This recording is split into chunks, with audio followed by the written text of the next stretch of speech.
Greetings, everyone. Hope all of you are having an absolutely fantastic day. I'm going to say right up front, this is a video where in part of it, I'm going to show some of my bias. And I would love to hear from some of you as to whether or not I am correct or if I need to check myself and realize I'm not seeing this situation clearly. This video is going to be broken up into two sections. First, we're going to talk about the news that Corrine Busch is decided to leave Bioware. We're going to break down the articles, see her announcement, all of that good stuff. Then in the second half of this video, we're going to talk about how that information was leaked, because it's pretty clear Corrine Busch did not want this to actually get out just yet. So we're going to go over all of this because I have some bias regarding how this all went down. Maybe I'm wrong, maybe I'm right. I'd love to hear from many of you. Let's go ahead and dive right in. All right, so let's get into it. Starting at Eurogamer.com, and of course I'll leave a link in the description. Dragon Age the Veilguard game director is leaving Bioware. She did directly respond to this, but first let's go to the original story. Corrine Busch, who served as game director of Veilguard since February 2022, is departing Bioware. Whispers of her exit began circulating online last night and were first confirmed by journalist Jeff Grubb. That's absolutely in contention, and we'll talk about that in the second half of this video. Eurogamer can also confirm Busch is leaving Bioware.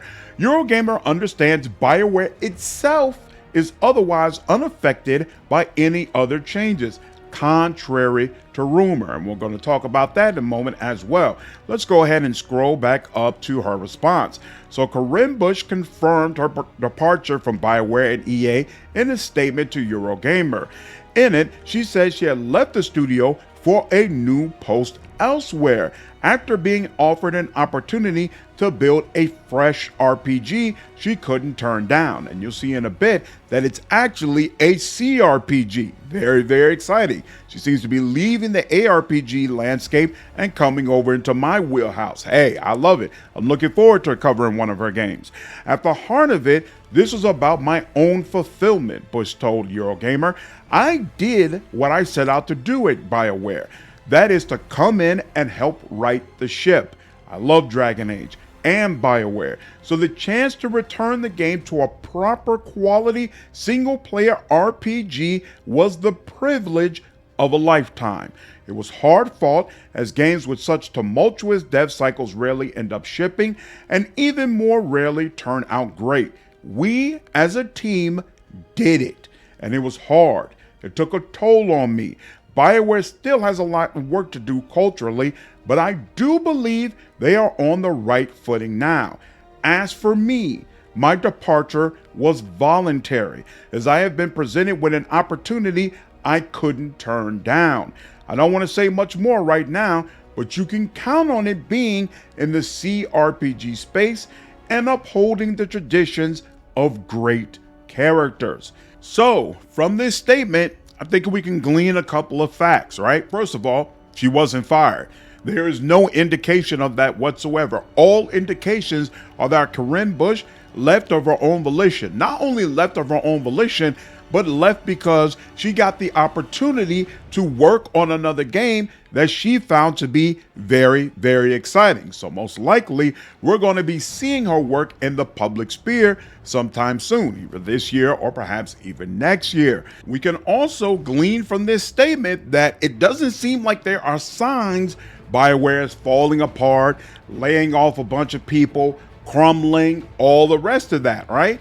Corrine Busch, even before this all occurred, made it pretty clear that the dev cycle for Veilguard was extremely hard for her. And that's pretty natural. 10 years to make a game is pretty crazy, especially when this game is flip-flopping all sorts of different ways. And when she said she wanted to stick around and do everything in our power to right the ship and get Bioware back to making single-player RPGs, I'm sorry, she did that. She did that. I know a lot of you hate Veilguard. You can't stand Corrine Busch, and you only want to listen to commentary that is about how terrible Veilguard is and how Bioware is crumbling, etc., etc., etc. I'm about the facts. I'm about reality. And the reality is, before this game came out, we got Andromeda, which was essentially a broken mess of a game, virtually nothing salvageable about it, extremely disappointing considering the legacy of Mass Effect. And then before that, we had Anthem, which was even worse. All right, with Veilguard, they absolutely got back to their single-player RPG roots. No microtransactions, no live service nonsense. None of that bullcrap. The game was extremely stable and for the most part bug-free. There was definitely a lot of positives.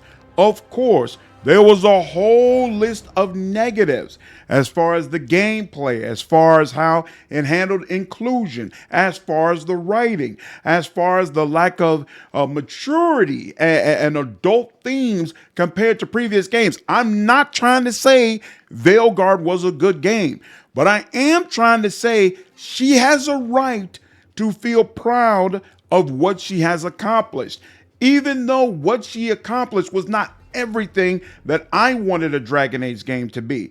I'm sorry, I just don't have the hate for her that you all seem to hold on to. Moving on, she did make an official statement on Blue Sky as well. Well, I suppose you've heard, yes, I've made the decision to leave Bioware. I want to encourage everyone not to read too much into this. This was my decision so I could continue making the kinds of RPGs we enjoy. Thank you for the outpouring of love and support. You mean the world to me. She goes on to say, thank you for entrusting me with our dear Dragon Age. It was an honor to be a steward for the franchise and to play a part in ensuring its continuance. Biggest of shout outs to the wonderful John Epler, without whom I don't know if I'd have had the fortitude. So extremely excited to see what Bioware does with Mass Effect and trust that I'll be rooting for them the whole time.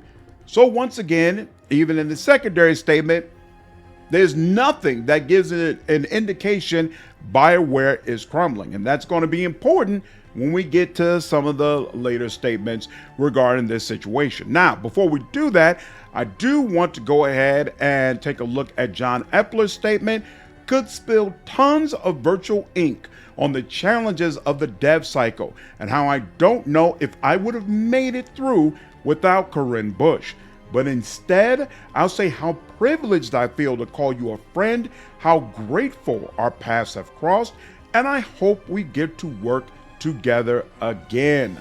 So, that's the situation. Corrine Busch is no longer at Bioware. She's working on a CRPG. Have no idea what game it is. Definitely looking forward to finding out though, and I wish her luck in all of her future endeavors. Hopefully things continue to go well at Bioware. I'm absolutely looking forward to Mass Effect 5, and I'm still really hoping that we get a Dragon Age sequel as well. Now, let's circle to the part where, again, I'm going to be upfront. I have a bias about this, so keep that in mind.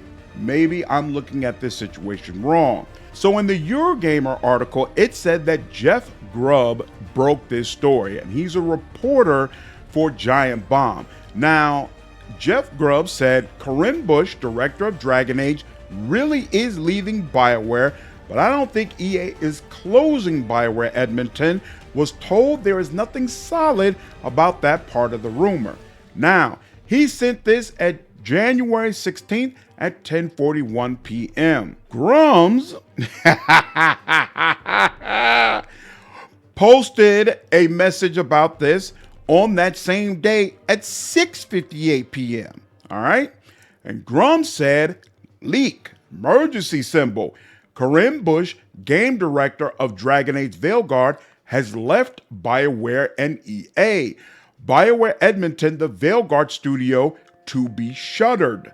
The farewell email was shared with me, and I verified her leaving with Smash JT's contacts at EA Bioware.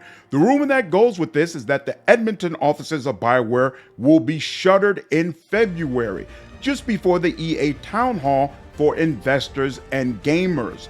It's sad that after completely destroying the game with DEI, trans scars, and terrible characters and writing, that the game director responsible for it all bails and leaves everyone else holding the bag. These people often fail upwards through a woke studio system bent on promoting activists instead of great developers. Sad. This is our first collab. Check out JT's video on it in the reply for more details. All right.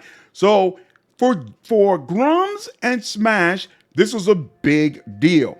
This is the first time I've ever seen them raise awareness about something, claim that something was leaked to them by a studio, and it actually turned out to be true. It seems like they actually found someone in Bioware who was willing to leak information to them. There have been a bunch of times where Grummz and Smash have claimed, hey, we found out such and such, or hey, such and such told us something, and people could take one look at what they were proposing and know it was lies, and know that it was not true. But this was a time where they actually had something. They knew they had something, and so they made a big deal out of it. They had a whole rollout when this information was announced. So obviously, there were big hopes that this leak would help to solidify their credibility, right? Hours after Grummz has released his leak, Jeff posts this on Twitter, basically supplanting them and say, well, really, I'm the one leaking this. Yes, Corrine Busch is leaving Bioware, but no, the whole closure at Edmonton is not true, and was told there's nothing solid about that part of the rumor. All of the major publications like Eurogamer, IGN, PC Gamer, all of the legacy media, the mainstream media, they all list Jeff as the leak and completely ignore Grummz and Smash JT, what they accomplished. Needless to say, they are not happy about it at all. Smash JT put on his Twitter and said, breaking. Jeff Grubb appears to have straight up stolen Grummz and Smash JT's exclusive Bioware Corrine Busch story hours after we broke it, and mainstream media mafia gives him credit for the scoop. These people are real pieces of work. This is why no one trusts mainstream media anymore.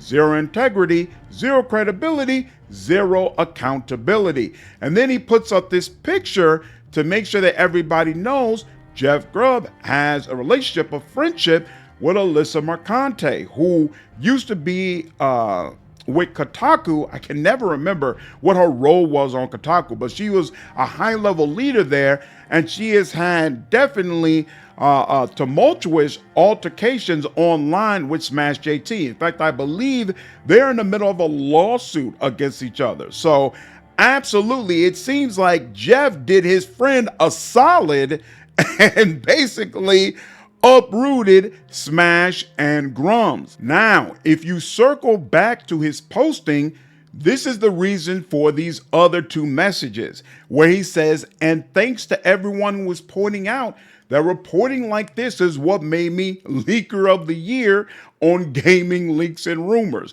And where he also says, okay, relax. Lots of you are now throwing the word hero around, and while I agree that you wouldn't have ever learned about this story without me, I'll settle for role model to all people. So basically, he's rubbing it in. He's twisting that knife, letting Grummz and Smash know, yeah, I stole your shit. Yeah, I came out with this leak hours after you, and all of the publications who actually matter off of Twitter are siding with me and citing me as a true leaker. What are you going to do about it? They, no question, did not take kindly to this. Smash JT let them know, seriously, and I mean this with every fiber of my being, fuck you, Jeff Grubb. Fuck you very much. Damn. Now, of course, not to be left out, Grummz made it clear he's equally upset about the whole situation and says the whole Jeff Grubb stuff is hilarious. Every single media outlet crediting him as the source. Nothing exposes the corruption of modern game journalism more. It's like synchronized lying, and it's so obvious. Clowns. I disagree. I feel like I readily acknowledge Grummz is probably the person who really got this leak, right?